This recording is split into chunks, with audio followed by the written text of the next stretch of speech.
Bismillahirrahmanirrahim. Assalamualaikum warahmatullahi wabarakatuh. Waalaikumsalam warahmatullahi wabarakatuh. Bismillahirrahmanirrahim. Alhamdulillahirabbil alamin wassalatu wassalamu ala asyrafil anbiya wal mursalin sayyidina wa habibina wa syafiina wa maulana Muhammadin wa ala alihi wa sahbihi ajmain. Amma ba'du. Baiklah, anakku semuanya, kembali hari ini kita belajar pelajaran fikih. Sebelum kita mulai pelajaran, alangkah baiknya kita memulai dengan doa, dengan tujuan semoga apa yang akan kita pelajari ke depan menjadi ilmu yang manfaat dan barokah. Berdoa dimulai. Bismillahirrahmanirrahim. Rabbi shrah li sadri wa yassir li amri wahlul 'uqdatam min lisani yafqahu qawli. Amin. Baiklah, langsung saja kita pelajaran kali ini bab fikih bab salat, yang mana poin yang akan Ustaz sampaikan pertama mengenai definisi pengertian salat, yang kedua syarat wajib salat, yang ketiga syarat sah salat, dan yang keempat rukun salat. Pertama, definisi atau pengertian sholat itu apa? Sholat itu adalah secara bahasa punya arti doa. Jadi sholat itu secara bahasa adalah permohonan seorang hamba kepada Tuhan. Itu arti atau definisi sholat secara bahasa. Secara terminologi, secara istilah, sholat itu mempunyai arti sesuatu perbuatan yang diawali dengan takbiratul ihram dan diakhiri dengan salam. Paham ya? Kalau salat secara bahasa berarti doa. Secara istilah punya arti sesuatu perbuatan yang diawali dengan takbiratul ihram dan diakhiri dengan salam. Paham definisi pengertian salat? Nah, yang kedua ada syarat wajib salat. Seseorang itu tidak sembarangan harus salat. Ada beberapa orang yang tidak wajib untuk sholat. Pertama, yaitu adalah Islam. Orang Islam itu wajib sholat.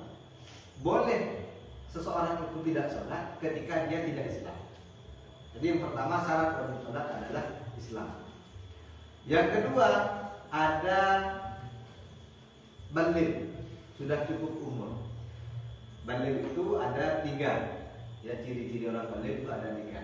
Yang pertama, apabila laki-laki sudah mimpi basah. Yang kedua, apabila perempuan itu sudah haid. Atau apabila laki-laki dan perempuan itu masih belum mimpi basah atau haid, tetapi kalau sudah umur 15 tahun ke atas itu sudah dikatakan baligh. Maka wajib bagi ciri-ciri 3 orang ini untuk mengerjakan sholat. Yang nomor 3, berakal. Boleh orang itu tidak sholat apabila sudah tidak punya akal.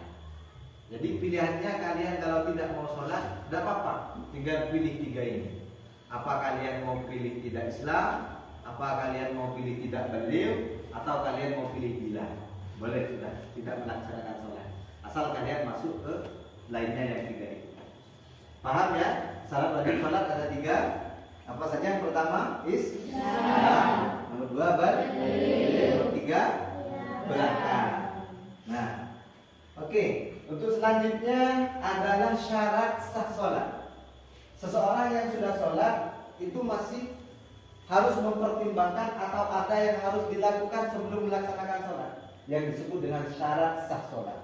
Sholat itu nanti akan sah apabila 1, suci dari hadas dan najis.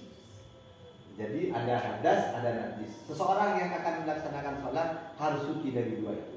Pertama hadas. Hadas itu dibagi menjadi berapa? Kemarin kita sudah belajar. Dibagi menjadi 2. Ada hadas besar sama hadas kecil. Hadas besar ini contohnya seperti apa? Hadas besar contohnya seperti haid, nifas, mimpi basah. Ya, jima hubungan suami istri itu menyebabkan yang namanya hadas besar. Bagaimana cara menghilangkan hadas besar? Harus mandi besar. Niatnya nawaitu ghusla irafin hadasin akbari fardal. Nah, terus selanjutnya ada namanya hadas kecil. Hadas kecil. Seperti apa contohnya? Kencing. Apalagi? Kentut. Ya, itu hadas kecil. Bersentuhan kulit laki-laki dan perempuan yang bukan mahram sudah beliau. Itu menyebabkan hadas kecil. Bagaimana cara menghilangkan hadas kecil? Ngambil wudu. Bagaimana niatnya? Awalul berdoa, arafin hadasin. Nah, syarat sah sholat yang pertama suci dari hadas sudah.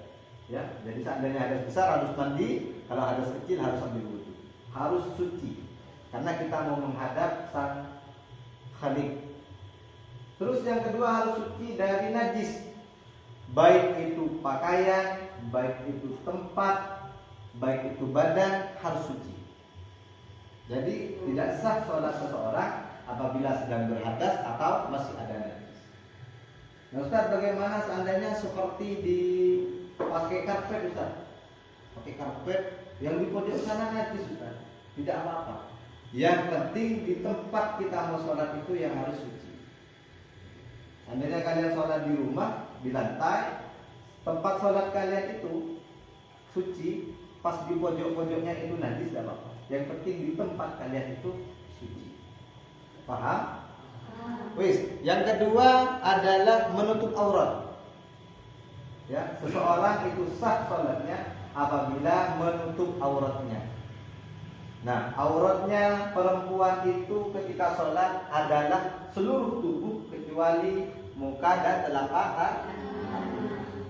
Artinya memakai bukan. Kalau seandainya ada di antara kita sudah suci dari hadas dan najis, tetapi auratnya masih terbuka ketika sholat, tidak sah sholatnya. Ya. Kalau laki-laki auratnya dari mana? Kalau sholat ada yang harus ditutupi dari pusat dan lutut, baina surrah wal rukbah, dari lutut sampai pusat. Ya, dari lutut sampai pusat, bukan dari pusat ke atas, lutut ke bawah. Ya, di tengah belum. Ya. Jadi itu aurat laki-laki dan perempuan yang harus ditutupi. Yang selanjutnya harus mustaqbilal kiblati.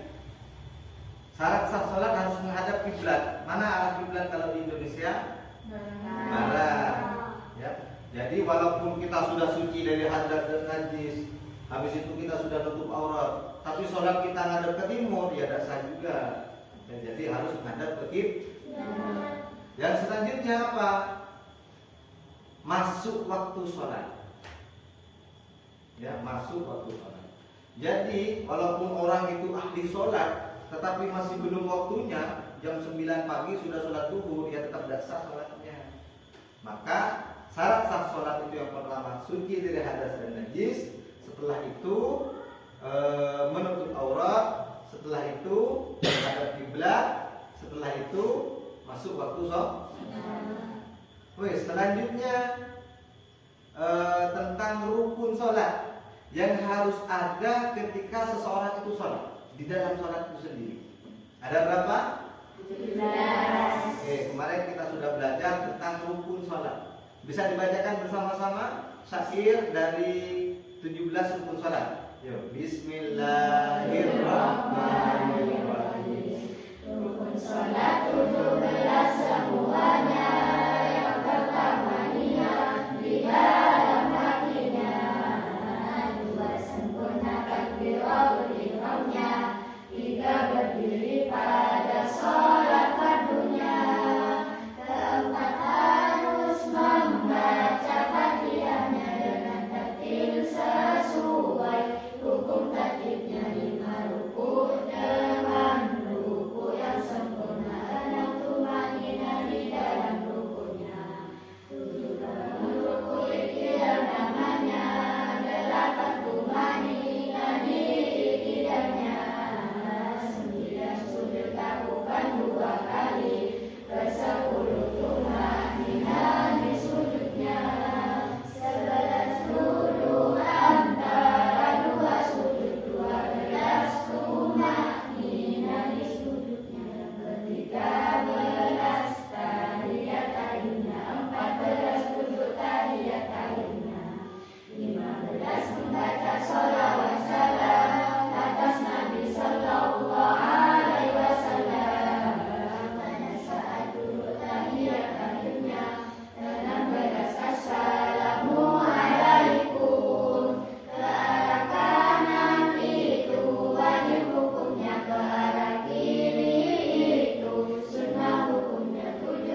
singkat 17 rukun sholat yang harus ada ketika sholat.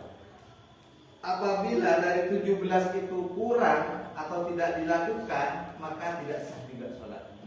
Yang pertama ada takbiratul ihram, Allahu Akbar bersama dengan niat, itu wajib hukumnya. Yang kedua apa? Membaca Fatihah. Adapun iftitah, takbiratul iftitah, kabira walhamdulillahi katsira sampai selesai, itu merupakan bacaan yang sunnah. Yang wajib adalah Fatihah. Selanjutnya ada ruku, ya. Ada i'tidal.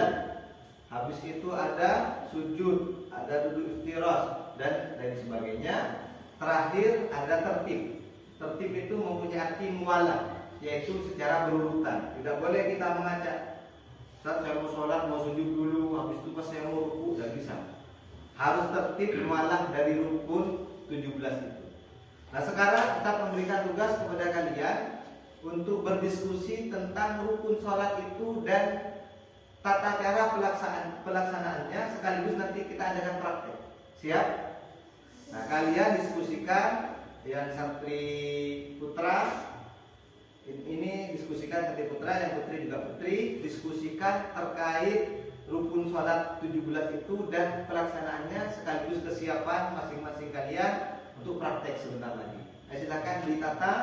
Yang santri putra di sini, yang kamu di sini, kamu di sini. Nah, ngadep-ngadep ini. Yang cewek di sini, nah. Sini sampai Maria di sini. Nah, diskusikan tentang rukun sholat. Jadi, habisnya ini apa, habisnya ini apa, itu. Dan yang wajib mana, ini sunnah apa enggak, baca doa i'tidal itu wajib anda, itu mohon didiskusikan, nanti kita praktekkan bersama. Saya kasih waktu 3 menit untuk berdiskusi. Silakan. Diskusikan terkait bacaan-bacaan yang ada dalam sholat itu, karena ada bacaan yang wajib dan ada bacaan yang sunnah. Nah, jadi kalian diskusikan mana bacaan-bacaan yang sunnah dan mana bacaan-bacaan yang wajib. Contoh seperti yang tadi disampaikan, yang wajib itu adalah yang rukun, kan? Rukun itu adalah hal yang wajib, kan? Rukun sholat itu yang wajib ada di dalam sholat. Nah, tadi tidak disebutkan doa i'tidal. Nah, itu diskusikan wajib apa enggak bersama teman-temannya. Terus subhan rabbil azim wa bihamdihi, doa ketika ruku, subhan rabbil a'la, doa ketika sujud, itu wajib apa enggak? Nah, itu didiskusikan dan mana yang wajib, ya. Coba diskusikan segera. Nah, diskusikan terkait langsung, nanti kita praktek apa yang sudah saya sampaikan tadi.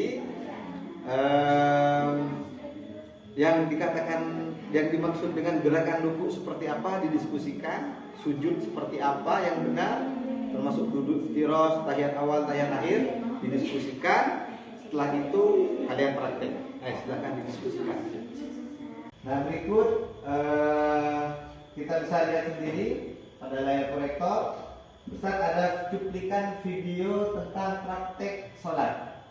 Kalian simak bersama-sama. Tapi setelah ini kalian sudah berdiskusi, sudah melihat di media ini, nanti saya minta satu perwakilan di antara kalian praktek sholat di depan. Ya, silakan simak video dengan baik. Dianjurkan untuk memperlama berdiri yang tidak dan bersikap tenang. Jadi harus ada tumakninah. Sambil bertakbir, Allahu Akbar. Setiap gerakan. Ini posisi sujud yang benar. Sujud dengan tertumpu pada Tertumpu. tubuh anggota badan, wajah, kening dan hidung, 2 telapak tangan, 2 lutut, dan 2 ujung kaki. Posisi jari tangan dirapatkan. Ya, posisi tangan tidak boleh begini, ya, tidak boleh gini. Jadi harus seperti biasa.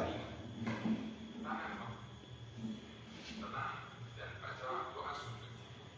Subhana rabbiyal Allahu Akbar. Ini duduk iftirash. Duduk iftirash. Ya, duduk iftirash.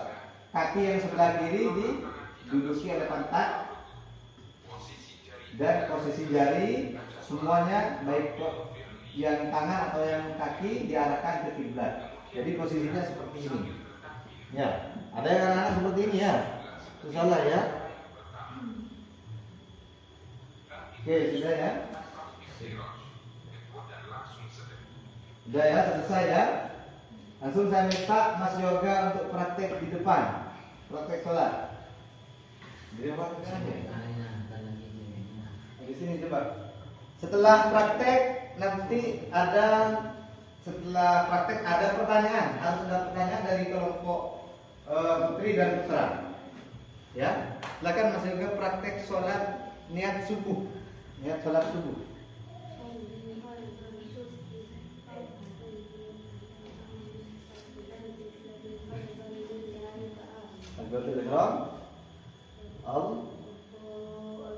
Nah, posisinya Allah gitu ya. Gini ya. Coba lagi. Tangannya jangan mekar ya. Gini ya, biasa ya. Jangan gini ya. Jangan terlalu biarkan. Seperti biasa. Allah. Kalau yang cewek gini ya. Beda takbiratul ihram cowok dan cewek. Kalau cowok gini, kalau cewek di apa? Jangan diangkat keteknya ya. Ayo, satu lagi, satu kali lagi. 1, 2, 3. Allahu Akbar. Nah, terus setelah itu posisi ketika mau ruku. Langsung ketika mau ruku. Allah, ayo ruku. Nah, posisi sholat dari awal sampai akhir melihat tempat sujud. Posisi kening nanti mau disujudkan kemana itu nanti kita lihat dari awal sampai akhir. Terus itidal, sami Allah liman hamidah. Habis itu sujud. Nah, sujud. Nah, ini tangannya dirapatkan tapi jangan terlalu rapat, kakinya kurang dekat. Nah, oke, duduk istiros. Allahu Akbar. Seperti itu ya, posisi duduk ya. Setelah itu sujud lagi. Allahu Akbar. Kita persingkat langsung ke duduk tahiyat akhir. Allahu Akbar. Nah, seperti itu duduk tahiyat akhir. Bisa ya? Setelah itu kita salam. Salam yang wajib yang mana? Yang kanan. Kalau yang kiri sudah sunnah. Nah, assalamualaikum warahmatullahi as'alukal fawza bil jannah. Assalamualaikum warahmatullahi as'alukal hajat amanah wal afwa. Oke, sudah. Tepuk tangan teman-teman. Nah, setelah itu pertanyaan silakan dari kelompok putri untuk ada satu pertanyaan dan kelompok putra satu pertanyaan. Silakan dimulai dari kelompok putri. Ustaz, saya ini mau bertanya. Ya, Pak. Bagaimana niat mengkodok sholat? Nah, pertanyaan bagus ya. Bagaimana niat mengkodok sholat? Jadi sholat itu dibagi menjadi dua. Ada sholat kodokan, ada sholat adaan. Nah, sholat adaan itu adalah sholat yang waktunya bersamaan dengan sholat itu sendiri. Artinya sholatnya masih di dalam rangkaian waktu itu. Waktu sholat duhur ya kita sholat duhur di waktu sholat duhur. Itu namanya sholat adaan. Makanya di dalam niat sholli fardhu duhuri arba'a rakaatin adaan mustaqbilan kiblat. Nah, seandainya ada seseorang itu misal tidur subuh, tidak bangun waktu sholat subuh, pas bangunnya jam 7, kita tidak mendengarkan azan dan lain sebagainya, kita latihan mati waktu itu. Pas mau sholat, artinya kita kan harus mengkodok. Bagaimana niatnya? Tinggal mengganti adaan menjadi kodokan. Sholli fardhu subhi rakataini kodokan lillahi. Yang adaan diganti kodokan. Paham? Oke, itu yang putra. Silakan bertanya. Ya, Pak. Izin bertanya, boleh tidak sholat tanpa mengenakan kopiah? Nah, pertanyaan bagus juga. Bagaimana hukumnya sholat tidak menggunakan kopiah? Ya, kalau menggunakan kopi tidak boleh. Ya, kalau tidak menggunakan kopiah itu masih boleh.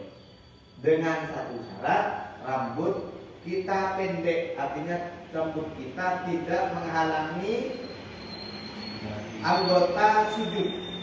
Anggota sujud kan 1, 2 telapak tangan, ya, terus itu lutut, kaki, ya, habisnya itu apa nak? Kening. Ya, 1, 2, 3, 4, 5, 6, 7. Nah, maka pada 7 anggota sujud ini tidak boleh ada penghalang. Seandainya ada penghalang, maka sholat kita tidak sah juga. Ya. Oke, baiklah. Mungkin Ustaz akhir dulu materi kali ini bab sholat. Kita lanjut di pertemuan yang akan datang. Semoga menjadi ilmu yang manfaat dan barokah. Kemudian semoga diberikan kesuksesan oleh Allah, ilmunya diberikan kemampuan oleh Allah untuk bisa menjalankannya. Dan hari ini ya, ala kulli niyatin shalihah. Al-Fatihah. Bismillahirrahmanirrahim. Alhamdulillahirrahmanirrahim. Jangan sampai silakan baca doa. Bismillahirrahmanirrahim. Rabbana wa'ina bima lamdana Rabbi alimna ladhi yanfa'una Rabbi fatina wa fatihana wa qarabati lana fijidina. Oke, sudah tutup. Hadanallahu wa iyyakum. Wassalamualaikum warahmatullahi wabarakatuh. Waalaikumsalam warahmatullahi wabarakatuh.